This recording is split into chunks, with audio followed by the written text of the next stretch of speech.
So, good morning, beautiful people. Good morning. I am Dr. Alvin Logan, as Beatrice said. I want to thank you all for welcoming me here to Highline. I know it's a lot of good folks here, a lot of good folks I met before, and a lot of good folks I'm going to meet. I always appreciate coming to this campus because I love the melanin that walks. I love it, I love it, I love it. Okay? So today I wanted to come and talk to you all just a bit about what's been in my head for a little while. It's protecting black spaces in predominantly white environments. And the presentation is entitled, A Tree Without Roots, Protecting Black Spaces in Predominantly White Environments. So before I get into the title and understanding what that means or what it meant for me, I want to just tell you a little bit more about me. So as an educator, I love to talk, but I love to hear you all learn more, okay? So I'm going to feed off your energy if you can feed off mine. So right now I'm on a 2. I'm going to take it to about an 8. We good with that? That's what I'm talking about, okay? All right. So, jumping right in, ladies and gentlemen. So the agenda for today will go through the significance of the title, what's colonization got to do with it, the theoretical framework I helped to put together this presentation and my thoughts to organize them, and how erasure works. So the reasons for protecting black spaces, okay? Lastly, critical analysis based on the theoretical framework. And I have an example, just one shortly because I feel like I'll be low on time towards the end, of what carving out and protecting a black space in a predominantly white environment looks like, okay? We good with that? If we have any questions, I know that we got time at the end, so if you can, just say them towards the end, but if it's really a burning one and it's gonna move, feel free to raise your hand, okay? So first and foremost, rest in peace, Nipsey Hussle. And Nipsey was a very big influence on my life, just in terms of economic development, take care of his community, and believing and empowering blackness around him. As you can see, the image that's been put up there, he has generated over $210 million worth of, $210 million worth of money back into his community, back into folks that look like him. He's afforded 41,000 plus people jobs. He's created different avenues to bridge the gap between LA and Silicon Valley, just in terms of tech and development with students of color. He's a very, very, very influential person, but somebody, again, we would not have really known about and talked about had it not been for his death, had it not been for the tragic pieces that got us to this point where we are today. But I want to pay homage to Nipsey Hussle, as he's been a very great leader and someone of which I would like, not for just myself and the people around me, but for all of us to look up to, just for his impact, his mind, the way he thinks, and what he does. So rest in peace, Nipsey Hussle. So the significance of this title, and if anybody knows this gentleman up there, Marcus Garvey is a Pan-Africanist, one who believed that, yes, black folks were brought here, but we're destined to return back to Africa because that is our space we're supposed to be, okay? He's a very big figure in Jamaica, and his quote that I put up here, people without knowledge of their past, origin, and culture, it's like a tree without roots. And if you saw from the image in the beginning, a tree without roots cannot grow. A tree without roots is essentially a piece of wood. It's destined to die, right, to be used for something. So in the title, what I got that was us, meaning black folks being in predominantly white environments, we can seem like a tree without roots sometimes. Because again, we can be disconnected from our culture, from our history, from people that look like us. We walk across different campuses or different environments that are dominated by white folks, if you will. Also, a piece that went into the significance of the title and how I thought about this presentation was a quote from Audre Lorde. It reads, "Without community, there is no liberation." So again, creating that space and having that community helps you to feel you, helps you to be authentic, helps you to be represented. Because you cannot be what you cannot see, okay? So Audre Lorde was a big influence in going through this presentation as well. So what's colonialism got to do with it? Aimé Césaire told us that colonialism is a policy of domination of a country, a nation, or of a country or nation by a country or nation seeking to expand its territory, resources, and authority, okay? 3 different pieces of which he talks about in his 2001 book, Discourse on Colonialism. Progressive dehumanization, basically to take who you are and what you are and make it inhuman. A lot like what we did during chattel slavery, a lot like what Hitler did in Germany, to make somebody inhuman so that you have that cognitive dissonance when you decide to oppress upon them. He also talked about Western exceptionalism. And what that is we believe everything we do in the West is right. We believe we're civilized, everybody else is a savage, okay? So that dichotomy as well. And lastly, white supremacy. And a good mentor of mine told me this one time. He said, look, white supremacy is like saying the white man's ice is colder. Ice is ice. It is what it is. But you're brought up to believe under the guise of white supremacy that their ice is colder than ours, okay? So in terms of colonialism, these three pieces fit into the colonial mission of dehumanization and extinction. Even further within it, settler colonialism as a branch of it, and if I'm going too fast or I'm straying, just let me know, is a branch of colonialism that talks about how settlers come to a land, usually different racial and different race and ethnicity, and they set up a system of power that perpetuates genocide and repression of indigenous peoples and cultures. This is done in three overlapping phases. One is confrontation. So it's like when you arrive, or when settlers arrive, what they do is they confront, they take, they rape, they pillage, and they do what they need to physically eradicate a population. The second piece is carceration. So that could be either contaminating the soil, bringing different diseases in, whatever that may be. And the last piece is assimilation, and we'll focus mostly on assimilation in this piece, okay? And assimilation really means cultural genocide. So what you know, who you are, what you do, your behaviors seem to be eradicated. Oftentimes, we talk about settler colonialism in terms of indigenous Americans in the United States, the different tribes that exist not only in the Pacific Northwest, but across the United States. We talk about the Trail of Tears. We talk about Thanksgiving in a way that it's happy and fluffy. Although we really know the truth behind that and the different evils, the violence that went into that altercation, okay? So we'll talk about cultural genocide mostly under the guise of settler colonialism and colonialism. So my theoretical framework, and for those that do not know what a theoretical framework is basically how I put together my thoughts in my mind to create what is before you today. So at the bottom, I talk about the value gap, and that comes from a professor out of Princeton and also his director of the city or the Center for African American Studies, I believe. And then the second one is the racial contract. And these two pieces together founded my ideals, of which I want to talk about blackness and representation in predominantly white spaces. And then I'll take the analysis part of it from the one-dimensional theory of identity and expectations, and that was coined by somebody very close to me in 2017, and we'll get into him later. So the racial contract. Charles Mills, a philosopher, I think he's at the University of Chicago now, philosopher that came up with this idea that it's a contract that has signatories that if you're part of it, you're part of the system of oppression. You're on the part to where you receive benefits and privileges from it, and it's a set of formal and informal agreements to keep that set of privileges bound, okay? It's a binding agreement that says, hey, if you're part of this, it's usually those aesthetically white or those that are property owners, you're a part of this privilege, and you have the ability now to then shape the oppression that happens for those that are non-white, okay? So the signatories, having that power to shape the boundaries, can move and manipulate and do what they need to so that the system of the racial contract stays intact.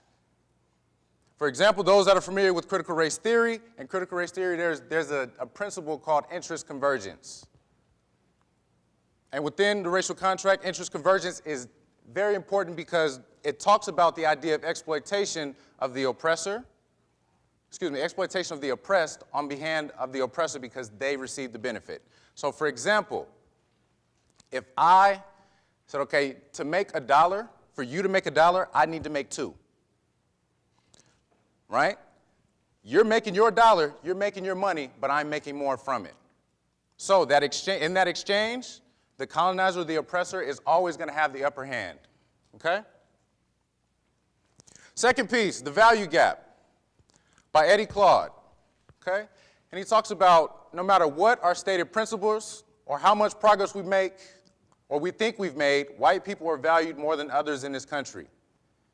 The fact that fact continues to shape the life and chances of millions of Americans. So oftentimes we think about the value gap in terms of the police state we live in the United States, okay?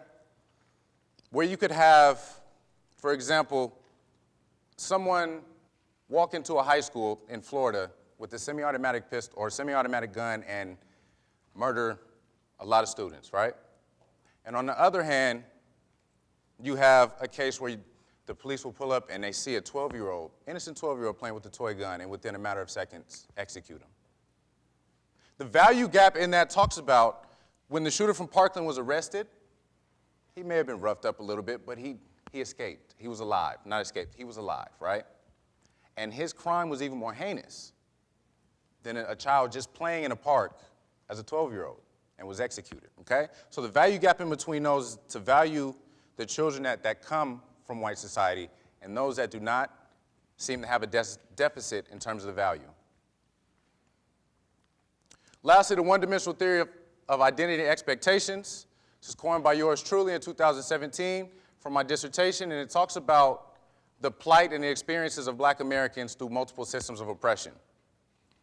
It seeks to challenge the descriptive representation of black bodies, the abilities, intellectual capabilities, and the systems that perpetuate imaginative and expected blackness, okay? It's coined by three different tenets, first of which is institutions, so looking at the different ways interlocking systems of oppression seek to minimize what we call blackness, or black, or authentic blackness, if you will. Secondly is the mind. It's the ideological overhaul of black people's ontology and epistemology, basically your worldview, how you understand what you do and how you understand what you're seeing, okay? And you want that, again, to reflect institutional goals. And lastly is the body, the exploitation of black people's bodies for gain of whatever institution is at play, okay? So for this process of erasure, we talk about having predominantly white spaces, but then having predominantly black spaces as well. One of those predominantly black spaces is historically black colleges and universities. Does everybody understand what a HBCU is? Where's the nearest one?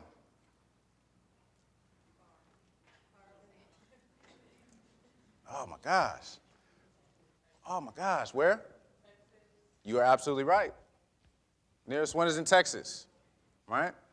But the West does not have very many HBCUs, so I can understand not having a knowledge of it, but an HBCU is very, very vital and important to the black community. They were the first of which to educate black folks in this country, to let black folks get a degree in higher education, and they are the leading producers of black doctors, lawyers, engineers, judges, CEOs, you name it, they do it. Even to this day, they still produce more black undergraduate degrees than every other predominantly white institution combined. Okay? So the importance of it is there. The importance of it is beyond what we can even measure because we don't know what it's like without the existence of it. Okay? So I'll put a stat up here. Since the inception of HBCUs, 17 have closed their doors. Enrollment has dipped in 2015, 8%, in 2017, 11%. And that's already from a deficit perspective because there's been an even huge or even larger decline in enrollment at HBCUs because of funding, because of students wanting to now go to predominantly white institutions. And so in 1970, what happened, which started that ball rolling, which got that ball to a lot of students to leave HBCUs, who normally would have gone there, maybe family lineage was there, to now go to predominantly white institutions, you had predominantly white institutions opening their doors en masse to students of color. Before that, you had sprinkles of pepper here and there, right?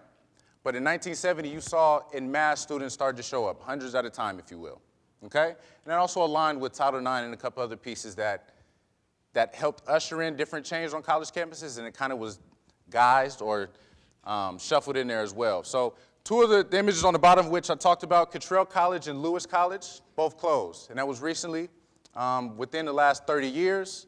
And two of the schools which a lot of students ended up going to instead of going to those colleges where they would have, Michigan State and University of North Carolina. So I talk about this mainly as a predominantly black space because it's a space to where people can feel free.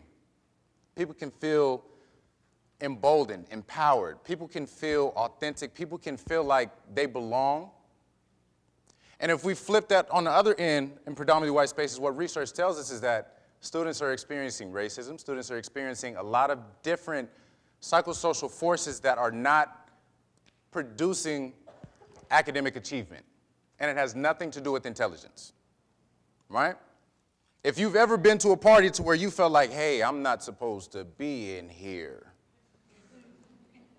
you know exactly what that feeling is, right? You walk in, it's like, whoa, everybody's got on red, but I've got on black. Let me walk back, right? You know that feeling because sometimes you get this, what they call the imposter syndrome, where you feel like you're not supposed to be there, where you feel like your abilities are less than they are. And this can exist a lot of times for students of color, not only black students, in predominantly white environments, especially predominantly white institutions, okay? So the HBCU was a safehold, was a vanguard for the production, the understanding, and the continued resurgence of blackness. So some of the examples of erasure that I would like to go through is first in education. So if we talk about one of the biggest pieces of education and one of the pieces that I studied very well for the last 7 years, curriculum.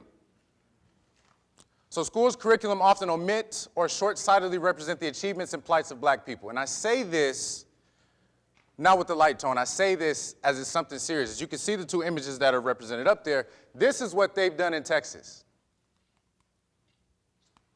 They've taken the understanding of what American chattel slavery was and minimized enslaved Africans to just workers, acting like they came there, right? They came there on purpose and this is what they wanted to do. They also augment the reality of what the Civil War was about. States' rights, right? States' rights, that's what they tell them, that's what they learn in Texas history. And the important piece about Texas and textbooks is there are 3 major states that purchase the most textbooks: California, Texas, and New York. Texas being the one that purchases the most, okay? And I tell you this because when those 3 states decide to change their curriculum and what they want students to learn, the textbook makers jump to it because that's their cash cow. So when Texas said, hey, we're gonna refer to enslaved Africans in American chattel slavery as workers, you see the change happens quickly, right? And that change happens every 8 years. So once it's input into the TEKS is what they call it, it stays that way for 8 years, okay? So having that understanding and that switch and that move towards calling enslaved Africans workers, you're minimizing the struggle, you're minimizing the oppression, you're minimizing the understanding of history that students are going to have, and this is from a young age, ladies and gentlemen. We all believed in Santa Claus, excuse me, not all. Most of us believed in Santa Claus. The other of us were smart. Most of us believed in the Easter Bunny, you know, fictional characters, right? So if we believed that as a child, what's to tell us that we're not going to grow up and believe this now? Rewriting history, erasing history is an extreme example of erasure, and it works very well on young, malleable minds. Works very well. Another piece about education and curriculum. I know Dr. Bryce has talked about this a little while back, but Martin Luther King, and I'm not even going to ask if everybody knows who Martin Luther King is, so I feel like you should, right? And what we know about Martin, or let me ask you this. What do we know about Martin Luther King? Just one thing, anybody, one thing. Civil rights. I heard I have a dream. Nonviolence. Militant. Where'd you hear that? Right? So 2 pieces I heard. So we heard I have a dream, civil rights, go for it. You said what? Yes, of course, that we should all be free, okay? So one of the most famous lines from Martin Luther King, I have it up there in the quote, and it says, I look to a day when people will not be judged by the color of their skin, but the content of their character. Beautiful line, right? Very beautiful, but very taken out of context. And oftentimes, this is a co-opted speech, a co-opted quote by predominantly white institutions such as the media, such as schools, and definitely on Martin Luther King Day to say, hey, look, racism doesn't exist. I'm just worried about the content and character that you are in front of me, right? Skipping past all the plight and understanding that happened and minimizing Martin Luther King to saying, you know what, we're in a post-racial era because I'm not looking at you for skin color. I'm not saying anything about it. Nobody is outwardly calling me the N-word, right? So that overt racism doesn't exist. So again, we're in a post-racial era. But oftentimes how Martin Luther King is deployed is when we talk about riots. So Ferguson, the question came up a lot and it was tossed around in the media a lot. What would Martin Luther King do? A lot of folks say, hey, nonviolent, nonviolent, nonviolent. You must wait. You can't do that. You cannot protest violently. You cannot riot. You cannot tear up communities. Martin Luther King was quoted back in the day saying that riots are a form of somebody trying to let you know something's wrong. Right? So when you take his words and you repurpose, you're minimizing not only his impact, but you're co-opting it to deploy him for a white supremacist tactic. To erase the fact that past injustices happen, and just to move forward under the guise of a post-racial era. Right? So when you sanitize them, you decrease or erase this important piece of black history, important piece of blackness, right? Another one of the institutions which has been studied very well in terms of images and what they mean is the media. And when I talk about media, I'm talking about anything that is a purveyor of knowledge. It could be newspapers, definitely social media. It could be your news station. It could be NPR. Whatever piece to where you receive your media from is considered media. And I know that's like redundant to say media and media, but you get it, okay? So when looking through the media, and especially at the news, we often see recurring images. Recurring images of black men and black women. In the first, we see a recurring image of a black male on the right, or on your right, okay? And if you were to not read anything that's up there, you would just look at these two images. Which one would you think did something wrong? Which one would you think? Yeah, obviously the one on the right, right? It looks like he's taking a mugshot, right? And it plays on the stereotype that black males are criminals. And this came all the way back. We could talk about history, birth of a nation, the uprising of the KKK. It was this idea that the black male is a brute and he's a criminal, right? A lot of why the KKK started to surge was because white folks were worried that the black male, strong, big guy was going to rape young, little, pure white women, right? So the KKK wanted to take vengeance. That idea and that stereotype is still perpetuated not only through the media, but if you walk down the street and you walk past somebody that maybe has their pants sagging, or maybe has a different hairstyle than you, maybe has a little bit darker skin, you start to automatically think things based off of your subconscious. You start to think about stereotypes, one, because you're inundated with them, and the media as a purveyor. But on the flip end, if we talk about white males, are often represented as they had a bad break. They were in the middle of something bad. It was a mistake, right? It's represented here with Dylann Roof. And I imagine everybody knows what Dylann Roof did.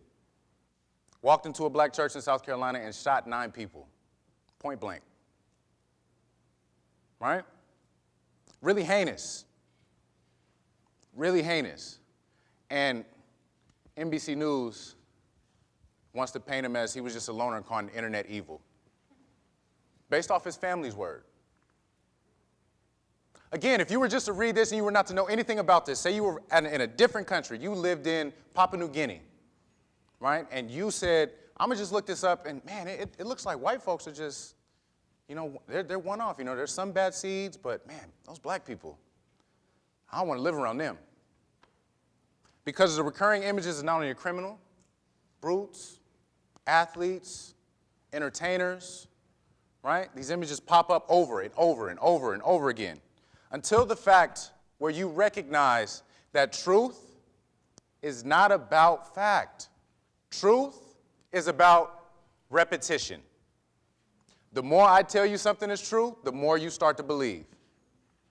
If I told you right now we are not in Washington, we are in the middle of the Pacific Ocean, the more I told you it, the more you will start to believe it. I know some of you are looking at me like, nah, bro, I know where I'm at. But again, if we go back to young kids, malleable ages, If we go back to the understanding of which media conglomerates use, there's a number of different theories, over 10 plus theories that talk about how they set the agenda for what they want you to take from it. Media conglomerates and those that put on commercials understand that you're going to remember about 1/8 of what you see in a 30-second commercial. 1/8. The other 7/8 penetrates your subconscious. And that 7/8, when it's repeated on, repeated on, repeated on, and repeated on, becomes what you act on. It becomes the stereotypes. The stereotypes that were purposely put out there for you to pick up. Okay? So, one of the most mediated black women in sports, if you will, is Serena Williams. Okay, and I put this up there because I felt like it shows the angry black woman stereotype, and this was after she had lost to another, I cannot remember the other tennis player's name, but she's half black, half Japanese, I believe, and she had just lost the match, and they'd accused her of cheating, talking to her coach. And she got mad because they called her a cheater. And what the media did was they blew it up, and they said she's an angry black woman because she lost. They take this stereotype about black women, whether it's angry black woman, the welfare queen, whether it's the big mama, right? The Jezebel. A number of different stereotypes they take about black women, and they reproduce them in different forms and different shapes. So what Mark Knight did here, he made Serena a little bigger than she was. Serena's not that big, right? So they took after that stereotype of her being a big mama. Or Hattie McDaniels. Hattie McDaniels was one of the first black women to win an Oscar, and she won it for Gone with the Wind, where she played a maid. Okay? So they took that image and made it a little bigger. They characterized her lips, right? They made them bigger, they made them wider. Her hair is different. And they made her cartoonish in terms of her dress. Okay? But on the other end, does everybody know who the tennis player is? Maria Sharapova. And she was caught taking steroids. This was a picture they used when they found out she was taking steroids. What about that says to you, hey, an evil part is done or something is done to where you've cheated the system? Nothing. That shows a triumphant white woman, which is a stereotype that's often painted because, again, in the system of white supremacy and patriarchy, all women take a back seat, but white women do as well. But they get that front of the back seat. Okay? And in this one, she's triumphant. She defeated the system. She took a little drugs to try and beat Serena, still couldn't do it. But these are often stereotypes that are put out there. Not only that, I mean, the lily white version, the innocence, so forth. Okay? So the media has a way of erasing what it means to authentically be black and to replace it with caricatures and stereotypes. And again, to inundate, to inundate, to inundate, and inundate. It's kind of like if you were in school and you were being beat up by a bully. After a while, you'd be like, I'm not going to go down that road. I'm just going to do what I'm supposed to do. So if you keep getting portrayed as the mammy, if you keep getting portrayed as the angry black woman, you're going to try to avoid those tropes. Okay? Another arena that's, I would say, a predominantly white environment is sports. And I know some of you are probably like, wait a minute, there's a lot of NBA players, a lot of NFL players. How is that a predominantly white environment? But if we look at it, again, going back to the HBCU and the centrality of blackness and understanding and the foundation of it, now that we move to predominantly white institutions, you see a lot of the top tier athletes go to those institutions. Okay? And what that does is destabilize HBCUs. HBCUs could have what predominantly white institutions have in terms of athletic empires and so forth. Whether that's good or not is not the question. I'm saying they can have that. Okay? Also, one of the same shifts was the move from the Negro leagues to the major leagues. Okay, when that happened, you saw the loss of black team owners, coaches, managers, and many of the players, because they were able to handpick and select who they wanted based off the qualities that person represented and their ability. Okay? So again, you have handpicking and the erasure of everything else. Because the Negro Leagues collapsed after that because a lot of their players were poached. Okay? You also have a loss of playing style, but it resurges as a watered-down version. Again, if we're talking about the stereotypical version or a version that people want to be out there or be known, this is what happened. So the three images I've got up there, one is of Dave Robertson. And Dave Robertson is now the only black team manager in Major League Baseball. The only. 34 teams, if I'm not mistaken. He is the only manager. In the middle, Dawn Staley. She's one of about 5% black coaches across the NCAA.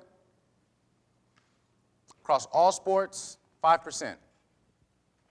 Just 5. And lastly, Alan Green, one of the first athletic directors in the SEC to be black and the first one at the University of Auburn, or Auburn University, excuse me. And I put these folks up here as examples of erasure because they handpicked who they want to have in there. On top of that, there's nobody else, right? We don't have anybody else. You handpick who you put in there. You can control and create that narrative. When you control and create that narrative, people believe what you want them to believe. Again, inundation, inundation, inundation, and inundation. Okay? Outside of the coaching arenas, a lot of the athletes in your major sports, basketball, football, and track, happen to be black at Division I level. Professional level, same piece. Again, that locus of control within sports stays within the owners, the managers, and the coaches, but the bodies and athletic prowess and everything that happens that makes it go, the engine of sports, if you will, are the athletes. And in those three major sports, leaving out baseball because baseball, obviously, we're underrepresented, but within the three major sports of basketball, football, and track, there's a lot of our young men and women out there. Okay?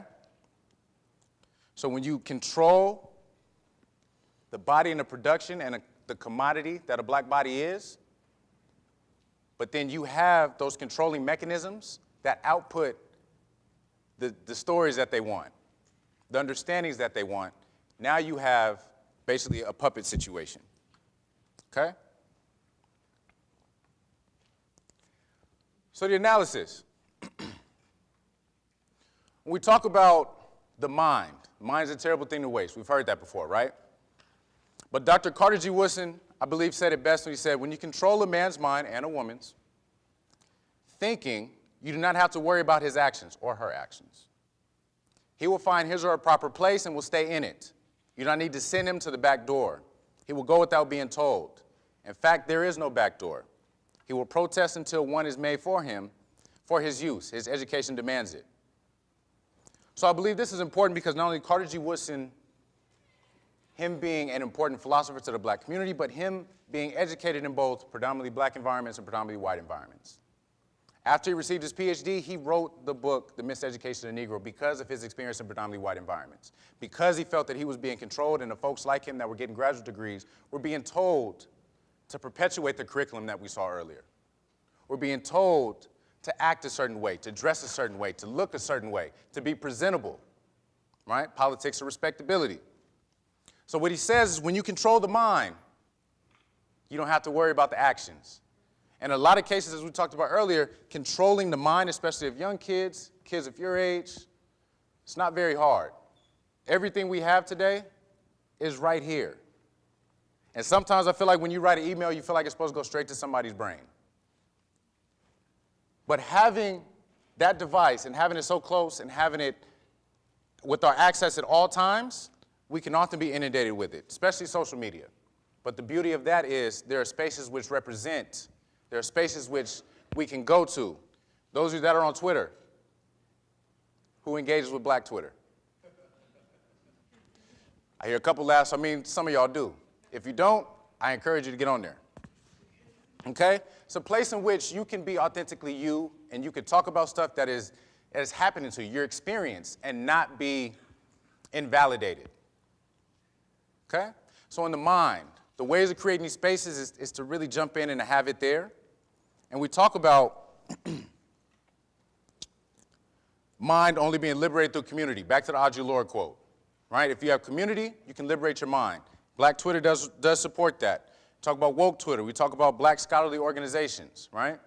So a lot of folks that are putting out the different knowledges that are counter-hegemonic to what's being put out, okay? Secondly, the body. And I chose this image partly because I play sports, but secondly because I think it's a good representation of the mechanisms of control that still exist within sports. On the left, we see that of slavery, chattel slavery.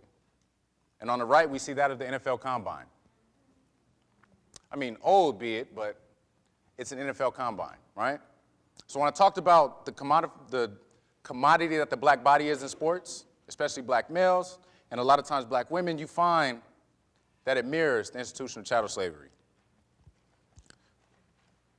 So to redo that and to carve out that space within predominantly white institutions, at the NFL level, that's to have the Rooney Rule actually take into effect what it's supposed to do. The hiring of more folks that look like them within upper management. There are zero, and I repeat, zero black owners in the NFL. There is one owner of color, an Asian gentleman that I believe owns the 49ers. Okay, so when you talk about control, when you talk about creating a space, it's to shift and move and manipulate so that you can have that representation, so that you can understand your body to be something that's not just to be commodified and used, but your body is something that's yours and it's to be represented how you want it to be represented. Lastly, we talk about the institution and the one-dimensional theory of identity and expectations. And I tell you all this, beware of the institutions that have lip service. If there's no money and there's no resources going towards it, they don't care about it. A lot of it is CYA. And I don't know if we can curse out here, but cover your butt. Okay? And they do this because you don't want to be called a racist today.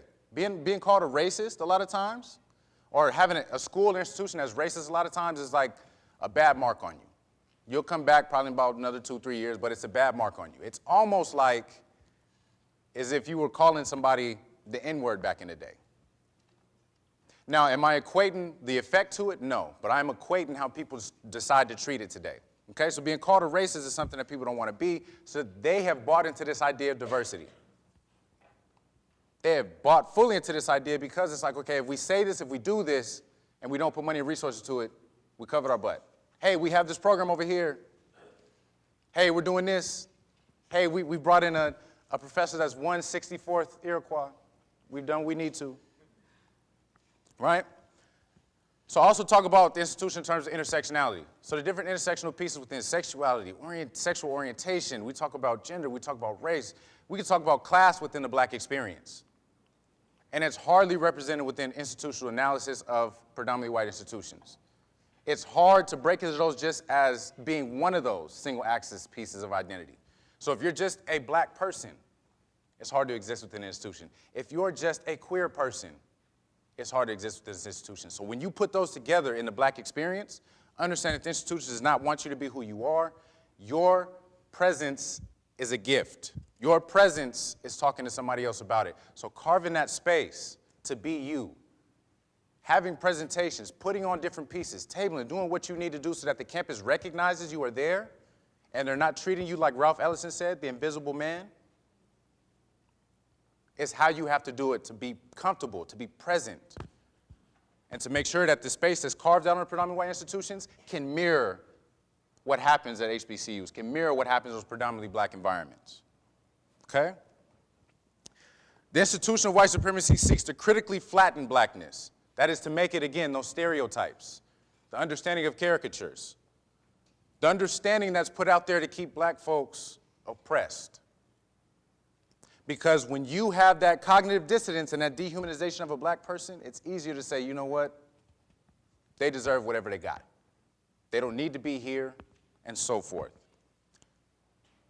So they replace those images and understandings of authentic blackness that are being put out by the ones that they want to be mediated and scripted. And when you do that, you control the narrative. When you control the narrative, you control who is in and who's out. And in the end of all of that, what you do is you exclude. When you exclude, you marginalize. When you marginalize, it's a form of erasure. Okay? So there's a piece, and I know I'm running out of time, there's a piece that I felt was very, very important. And this is one of the great philosophers of the world. Man, I'm a new Beyonce fan. I'll tell you this, about 4 years ago, my wife was like, why don't you listen to Beyonce? I'm like, Beyonce, come on now. Beyonce. We went to On the Run tour, and I was like, whoa, she did that. Like, she can perform, dances, and not only that, she's a very intellectual presence. And I appreciate watching her documentary and the ways that she laid it out, the intentionality and everything she had into it, because she created a safe space for black folks. And Homecoming was at Coachella. The first black woman, man, to perform and to headline at Coachella, okay? So Beyonce is important in this concept in helping bring home a lot of what I'm talking about. And if I can, if you will, I'm gonna show you this piece. I'm gonna log out. But I'm just so honored to be a part of something that he can watch and be proud of me and say, my mom was a part of that, my mom did that. It's hard to believe that after all these years, I was the first African-American woman to headline Coachella. It was important to me that everyone that had never seen themselves represented felt like they were on that stage with us. As a black woman, I used to feel like the world wanted me to stay in my little box. And black women often feel underestimated. And I wanted us to be proud of not only the show, but the process. Proud of the struggle. Thankful for the beauty that comes with a painful history, and rejoice in the pain, rejoice in the imperfections and the wrongs that are so damn right. And I wanted everyone to feel grateful for their curves, their sass, their honesty, thankful for their freedom. It was no rules, and we were able to create a free, safe space where none of us were marginalized.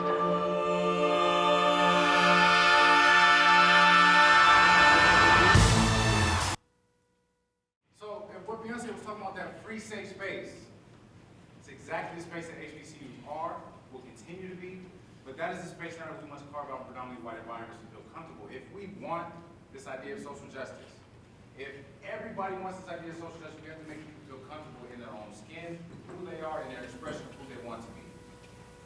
Right? So I thank you all for listening. I thank you all for listening to Beyonce, and I thank you all for laughing at my corny dad jokes. And I will accept and offer answers to any questions that you have after our intermission.